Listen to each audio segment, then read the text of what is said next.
But Oilers Nation had Frank Seravalli on, and he brought up something interesting about the salary cap, because how long have we been talking about an $81.5 million cap, and it's going to go up $1 million. $1 million.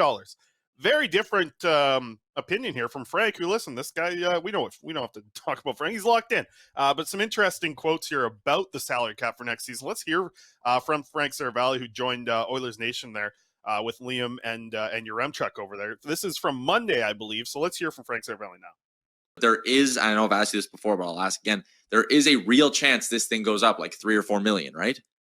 Yeah, 100%. And I think it's, in fact, the most likely avenue, given where we are with revenues, given where we are with the amount of money that's been paid back, probably 95 or 97% of the debt that was owed from players to owners. And I just think there's no stakeholder that's involved in this process wants to see the cap frozen for another year.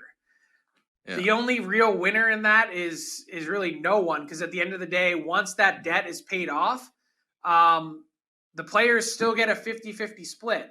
So let's say the cap is artificially low for another year and that debt is paid off sooner, and you have revenue that essentially flows over what those expectations are. The owners then have to write a check back to the players at the end of next season. So it becomes a who's paying who type scenario. Should the players just be getting more from the start? Should teams have more flexibility from the start?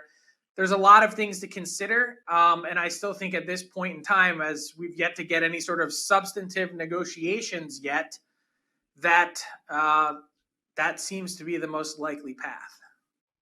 Oh, hear that, eh? The most likely path. We're talking 3 to 4 million on the salary cap instead of what we just saw and what we've been hearing for so long of the cap being, a flat cap era. This could be a very good start. I find it interesting as well because Frank's talked about this for a long time. I think he's even mentioned it on our show back in the day when he used to come on and join us. I haven't heard from Frank in years. But when Frank used to come on the show here, he mentioned the money that they had to pay back to the players. The players, that fund is almost over. I think he's been saying it's 97 to 99% to be completed by this offseason. And that is through the pandemic and some weird, some CBA stuff that's above my head. But once that's all paid off, it sounds like, we are going to start to see that cap jumping up quite a bit. And hey, listen, we all saw that Puckpedia tweet that went out like a week ago, and the Vancouver Canucks were still over the salary cap in the situation going into it. This change to the cap would put them in a spot where, hey, they can add a couple of players. They can add that center. They can pay $4 or $5 million, or heck, they can use it somewhere else to maybe take on some cap. Other teams can maybe look at Brock Besser and look at Connor Garland and say, hey, now we got that extra little bit. Maybe we should add this guy for the 1 and 2 years as our team's in a competitive window.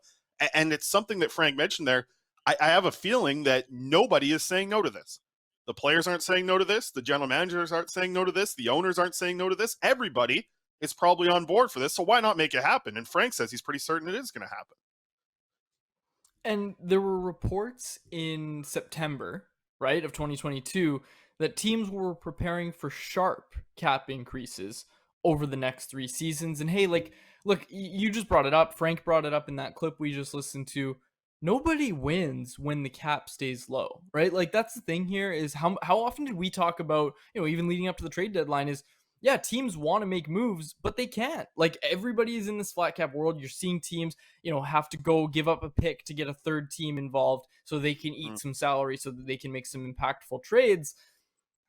You're not seeing the same action and the same, I don't want to say intrigue, but you look at what the NBA, even the NFL, yeah, the excitement that trades bring. People love it. People love trade speculation. You can say you hate it. You can say, oh, stop talking about JT Miller, blah, blah, blah, blah, blah, whatever you want to say.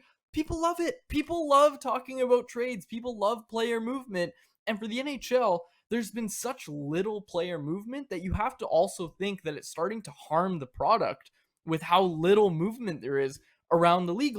Patrick Kane got traded to the New York Rangers and there was no buzz about it. And that was the biggest trade that we saw. And look, even Vladimir Tarasenko, there was other moves as well, but imagine those moves being the, 4th or 5th biggest moves of the deadline because teams actually have salary cap to play with, right?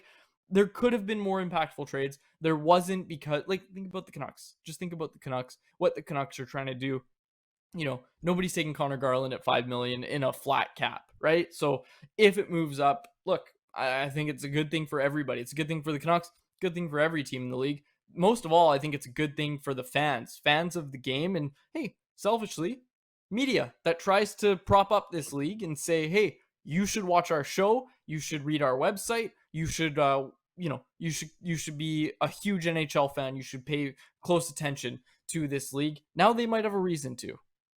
Yeah, and we'll have to see. I would expect this to be announced a little bit before the draft, right? Because I feel like it's a quick turnaround from the draft to get to free agency. So if this is something that's happening for next season, yeah, well before the draft, the more and more I think about it, actually. But you bring up a good point, like big trades, and this is the fun part, because one of the 4 teams that's remaining in the Stanley Cup playoffs made a blockbuster of a trade, probably one of the biggest trades we've seen, at least arguably one of the biggest trades we've seen in the most recent 5 years, right? Like you can make an argument that that was a huge deal. Matthew Tkachuk is a player who's up for the Hart this year, and you're watching it, and if that worked, I wonder how many teams are thinking like, hey, we had a really good regular season team, but this big shakeup type of thing, it works for Florida. And how often do we talk about the NHL being a copycat league?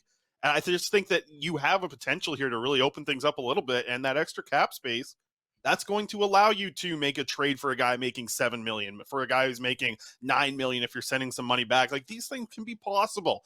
It's going to open up a lot of doors for excitement around the NHL, and I think that's great because, man, there is nothing more exciting than like the NBA offseason. I don't really follow the NBA, but like a big trade happens, it takes over all of Twitter. And like, yeah, my Twitter is mostly full of hockey stuff, right? Everyone I follow is involved with hockey or Canucks fans or Canucks inside, everything. It's mostly Canucks stuff. That stuff will take over my timeline. It's a blast to see happen. And the NHL just doesn't have the potential to make it happen right now. I think taking steps towards getting to that potential even being available for the NHL is huge. And it's actually possible when you look at it with, actually getting some money here.